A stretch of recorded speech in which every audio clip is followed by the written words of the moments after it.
السلام علیکم ورحمۃ اللہ وبرکاتہ۔ الحمد للہ رب العالمین والصلاة والسلام علی رسول الامین فی رحاب القرآن۔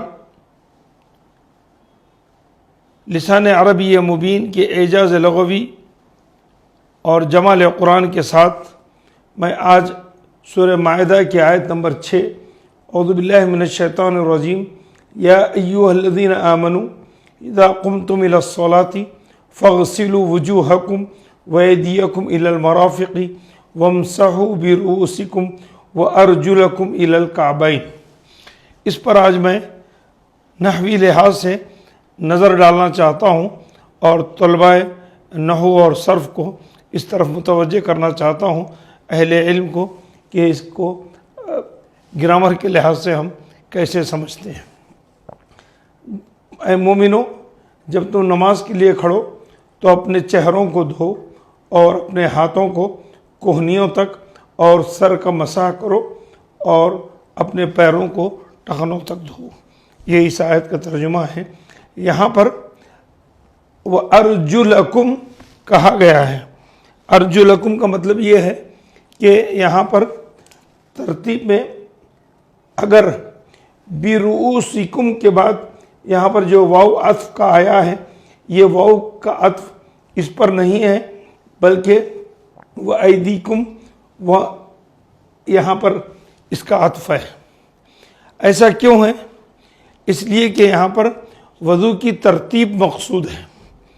وضو کی ترتیب مقصود ہے اور وضو کی ترتیب میں سب سے پہلے چہرے کا دھونا ہے، پھر اس کے بعد ہاتھوں کا دھونا ہے، پھر اس کے بعد سر کا مسح ہے اور اس کے بعد پیروں کا دھونا ہے۔ اس ترتیب کے اعضاء کا لحاظ رکھا گیا، اس لیے اس کو یہاں پر ارجلیکم نہیں پڑھیں گے۔ ارجلیکم پڑھنے کی صورت میں یہاں پر پیروں پر جیسے سر پر جیسے مسح کرتے ہیں، پیروں پر مسح کرنے کی بات کہی گئی ہے۔ شیعہ کے پاس اس کا پیروں کے اوپر مسح کرنا جائز ہے۔ ترتیب اعضاء کا لحاظ رکھ کر بتایا گیا ہے، اس لحاظ سے ہم یہاں پر ارجلکم پڑھیں گے، نہ کہ ارجلیکم پڑھیں گے۔ اور یہ عطف اس سے پہلے والے کے لحاظ سے ہم جو الی المرافقی ہے اس کے اوپر اس کو عطف مانیں گے، اس لیے کہ اس کو یہاں پر اسی لیے متاخر کیا گیا ہے۔ دوسری بات وَامْسَحُوا بِرُؤُوسِكُمْ، یہاں پر سر کے مسح کی بات کہی گئی ہے۔ اگر با نہیں آتا، وَامْسَحُوا رُؤُوسَكُمْ اگر ذکر ہوتا تو اس کا مطلب یہ ہوتا کہ پورے سر کا مسح کرو، پورے سر کا مسح کرو۔ تو پورے سر کا مسح مطلوب نہیں ہے۔ با لانے کے بعد بتایا گیا ہے کہ با اس سے یہ مراد ہے کہ سر کے کچھ حصے کا مسح کیا جا سکتا ہے، جیسے جسم کے پورے اعضاء کو دھونے کی بات کہی گئی ہے۔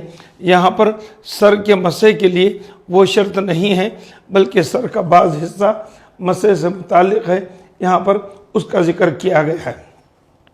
اس آیت کے اندر جب اوپر کے حصے میں ہم غور کرتے ہیں، یہاں کہا گیا اذا قمتم الى الصلاۃ، یہ نہیں کہا گیا اذا وقفتم الى الصلاۃ یا اذا نہضتم الى الصلاۃ۔ اذا قمتم اور وقفتم اور نہضتم، اس میں معنی کے لحاظ سے ایک بڑی گہرائی ہے اور بڑا عمدہ فرق پایا جاتا ہے جو میں آپ کو بتانا چاہتا ہوں۔ قیام جو ہوتا ہے وہ بہت ہی سکون اور اطمینان کے بعد ہوتا ہے، سکون اور اطمینان اور وقار کے ساتھ ہوتا ہے، اور وقوف جو ہوتا ہے وہ حرکت کے بعد ہوتا ہے۔ کسی چیز میں پہلے سے حرکت پائی جا رہی ہو تو اس میں اس کو وقوف کر رہا ہو، جیسے کوئی آدمی کسی کام میں مصروف ہو تو اس کو کہا جائے قف۔ جیسے اگر فوج میں اگر کوئی پریڈ کر رہا ہو اور چل رہا ہو، مشی اس کی جاری ہو تو اس کو کہتے ہیں قف، یعنی وہ چلتے چلتے وہ رک گیا ہے۔ تو حرکت کے بعد وقوف کا عمل وجود میں آتا ہے۔ اور نہضہ کا جو سلسلہ ہے نہضتم، اس کے معنی بھی اٹھنے ہیں، لیکن یہ نہضہ وقف سریعا مسرعا، تیزی سے اٹھنے کو نہوض کہا جاتا ہے۔ تو اس لحاظ سے یہ دونوں معنی یہاں پر غیر مناسب ہوتے ہیں، کیونکہ نماز کے سلسلے میں کہا گیا ہے علیکم الوقار والسکینہ، کہ تم جب نماز کو جاؤ تو تم پر وقار اور سکینہ ہو، جلد بازی کر کے دوڑ کر نہ جاؤ۔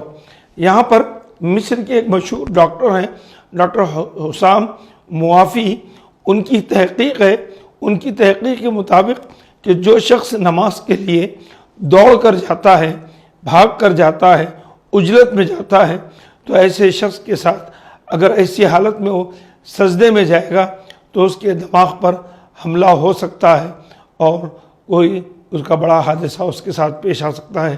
یہ قرآن کی حکمت ہے، یہ اللہ تبارک تعالیٰ کا کلام ہے، جس کے اندر ہر لفظ اپنی معنویت کے لحاظ سے گہرائی رکھتا ہے۔ اس کی دقیقہ سنجی اور اس کی اللہ تبارک تعالیٰ کی اس کلام کی بلاغت ہماری سوچ سے کہیں زیادہ آگے ہے۔